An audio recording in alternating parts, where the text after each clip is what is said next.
Bienvenidos a otro video. Siguiendo con la vida de los libertadores de América, hoy hablaremos de un hombre que al parecer fue la mente maestra tras el plan de emancipación de Sudamérica del dominio español. Pero ¿quién fue este hombre que peleó bajo 4 banderas distintas? Pero ¿quién fue este hombre que guardaba bajo estricto secreto las verdaderas intenciones con las cuales países y sociedades secretas querían sacar a España de América? Conozcamos la parte menos relatada sobre Francisco de Miranda, la mano negra tras la Revolución de América. Pero hagamos un poco de historia. Sebastián Francisco de Miranda y Rodríguez nació el 28 de marzo de 1750 en Caracas, y ahora contaré algunos sucesos de su vida que lo transformarían en el alma de la Revolución Americana. Como sucedió con la mayoría de nuestros próceres americanos, como que se aburrían rápido aquí, entonces buscaban el glamour del viejo mundo y Miranda no fue la excepción. De hecho, después de cruzar unas cartas con gente de la corona española, logra que se le conceda el permiso de ingresar al ejército de Carlos III.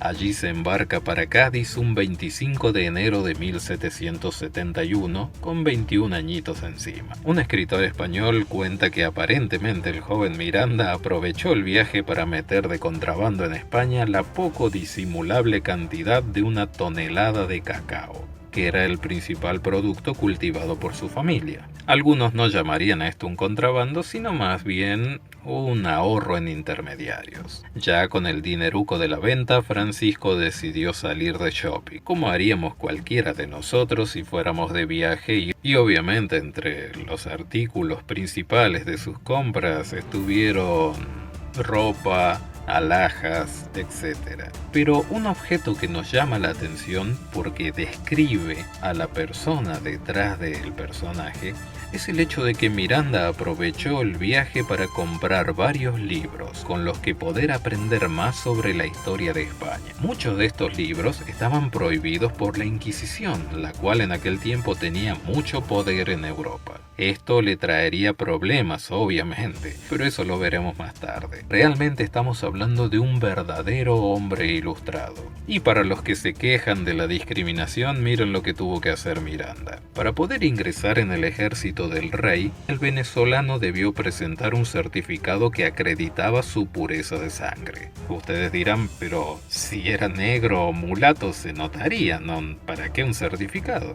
Bueno, al ejército en realidad le preocupaba que fuera judío o musulmán. Como sigue pasando hoy en día, si tienes dinero todo se puede comprar, ¿verdad? Por eso se cuenta que con 85.000 reales, Miranda compró su rango de capitán del regimiento sin siquiera haber visto un fusil ni en foto. Bueno, en realidad para aquel tiempo ni en un cuadro. Así nuestro futuro padre patriótico comenzó a disfrutar, por decirlo así, de la vida militar.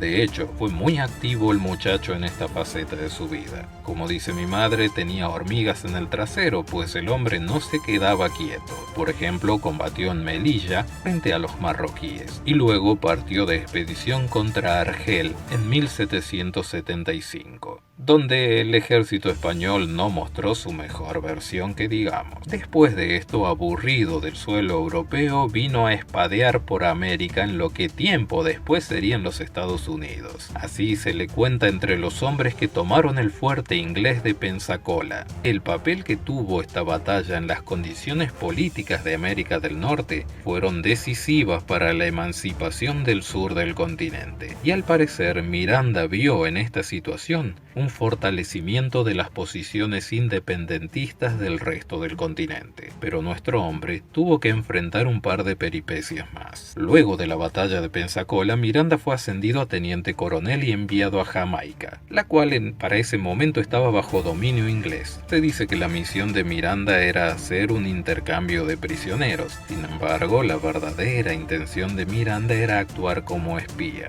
por lo cual en aquel enclave principal inglés él iría a descubrir los puntos flacos y esas cosas de espía. A pesar de que Miranda cumplió muy bien con su cometido, aún así empezaron a lloverle problemas. Comenzaron a llegarle a nuestro amigo Miranda un par de acusaciones graves de parte de la corona española y de la temible y sanguinaria Inquisición. ¿Recuerdan que les conté de los libros que le gustaba leer a Francisco? Bueno, esas lecturas lo metieron en problemas, y después quieren que uno ame los libros. La otra acusación era la de colaborar con un comandante inglés, un tal Campbell, a quien se dice permitió ver el fuerte de La Habana. Y ya que estamos por Cuba, la otra acusación era la de ser un contrabandista. Se ve que lo de la tonelada de cacao que le contamos antes le hizo cierta fama. Pero algunos historiadores indican que esta acusación era infundada, pues él, luego de la batalla de Pensacola, había recibido permisos de comercialización en toda aquella zona. Cuando Miranda se enteró de que los españoles lo querían poner entre rejas, hizo lo que cualquiera de nosotros haría. ¿Contratar un abogado?, dirán ustedes. No, huir, y huyó en barco. Así, con la ayuda de su buen amigo el gobernador de Cuba, donde en ese momento se encontraba Miranda, en 1783 se las tomó para los Estados Unidos, convirtiéndose en desertor y fugitivo de la corona española. Ya en su nuevo hábitat se dedicó a continuar con su pasión, la lectura, además de aprovechar aquel tiempo para dar forma a lo que luego sería el plan de emancipación de las Américas. Pero como les dijimos antes, el hombre era un pata de perro, así que se embarcó con rumbo a Europa nuevamente. Esta vez se afincaría en Inglaterra, pero cuando la corte española se entera de que él había puesto un pie en Europa, puso el grito en el cielo, pues imaginaban que Miranda se vendería a los británicos, y habiendo sido un militar de alto rango al servicio de la corona, seguro conocería jugosos secretos militares que serviría en esta suerte de guerra fría entre España y Gran Bretaña. Sin embargo, los historiadores dicen que esta no era la verdadera intención de Miranda, sino más bien quería seguir cultivando sus gustos por la literatura, su gusto por fundar sectas masónicas y coleccionar vello púbico de sus amantes. No sé si en ese orden, pero bueno, esas eran sus aficiones. Ya en Londres, donde al parecer sería como su centro de operaciones, Miranda comenzó a reunir apoyos para llevar a cabo su sueño de libertar las tierras latinoamericanas, a la vez que intentaba diplomáticamente librarse de los motes de traidor y desertor. Por ello escribió cartas al rey Carlos III para que le dispensara de su servicio en el ejército y de paso le pague lo que le debía de sus oficios militares en favor de la corona, y por qué no que le devuelvan la plata que puso por el cargo de capitán. Este pedido le subió la mostaza al rey, quien no solo no le dio un peso, sino lo que es más, despachó unos cuantos agentes para darle caza al venezolano y traerlo vivo o muerto frente al rey, preferentemente vivo, así la Inquisición católica podía darse el gustito de torturarlo. Así, después de esto, no se pueden quejar la corona de que los traicione. Sin embargo, con los cuidados del caso, Miranda dio rienda suelta a otro de sus gustos: viajar. Miranda tuvo el honor de ser invitado a asistir a las maniobras del ejército prusiano de Federico II. De allí decidió conocer el mundo y empezó un gigantesco viaje que le llevó a los lugares más recónditos de la vieja Europa,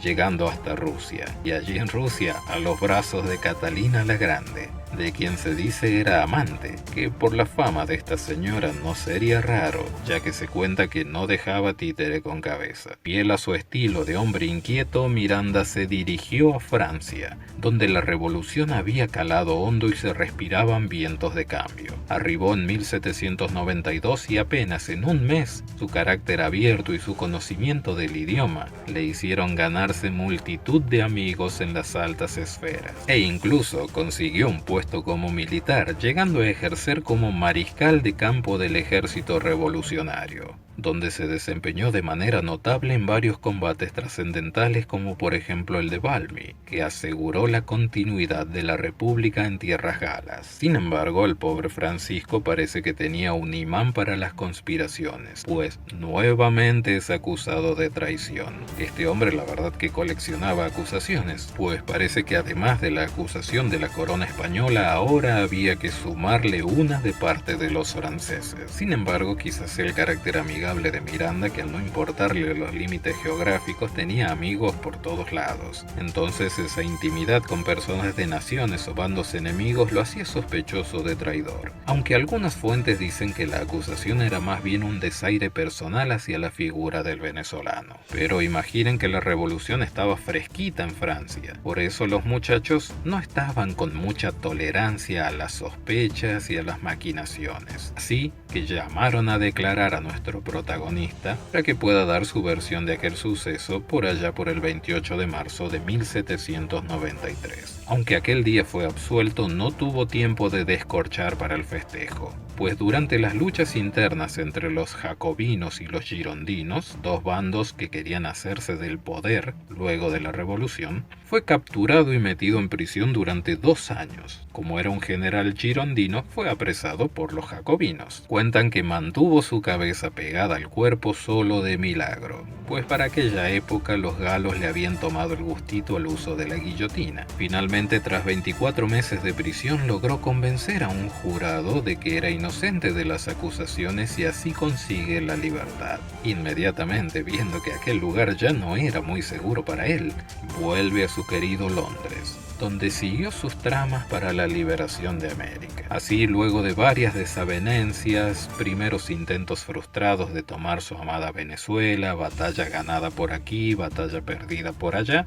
así es como al final sus sueños se materializaron cuando proclamó la primera República de Venezuela y se firmó en julio de 1811 el Acta de Independencia de la región. Sin embargo, en julio de ese mismo año, los realistas de la ciudad de Valencia, en Carabobo, se levantaron contra la independencia y el Ejecutivo designó a Miranda jefe del ejército. Una de las razones por las cuales Miranda no pudo acabar con los ejércitos realistas fue la poca adhesión de los locales a la causa de la independencia. ¿Pero por qué era esto? Bueno, la gente veía que este movimiento era más bien un movimiento político. Era sacar un rey para poner un proletariado. Pues dicen que Miranda no tenía simpatía por las clases bajas, pues tanto él como otros criollos le tenían miedo a una pardocracia, un gobierno entre negros y mestizos. Por lo cual, lo que hizo Miranda fue fomentar una revolución conducida por la élite criolla blanca.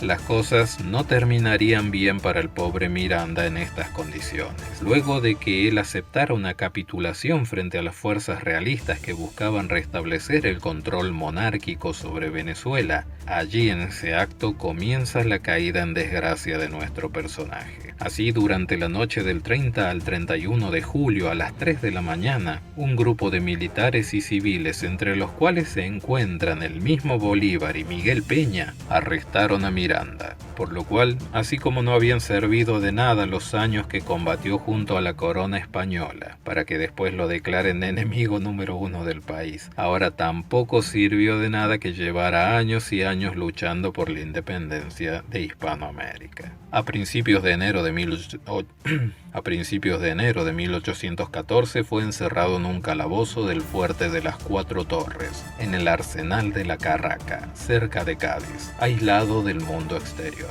Solo recibió noticias y alguna pequeña ayuda de sus viejos amigos. Asistido solo por su criado Pedro José Morán, Francisco Miranda murió después de una larga agonía en la madrugada del 14 de julio de 1816. De esta forma terminó la emocionante vida del hombre que, no libre de polémicas, impulsó y dio forma a lo que sería la campaña libertadora de América. Así desaparecía el hombre que moldeó los próceres que lucharon por la emancipación de los territorios americanos, la mano que inició la caída de las fichas de dominó que cambiaría definitivamente la composición política del Nuevo Mundo para siempre, Don Francisco Miranda. Así llegamos al final de un video más. Espero les haya gustado. Si es así, dale like por favor y suscríbete para más contenidos del canal.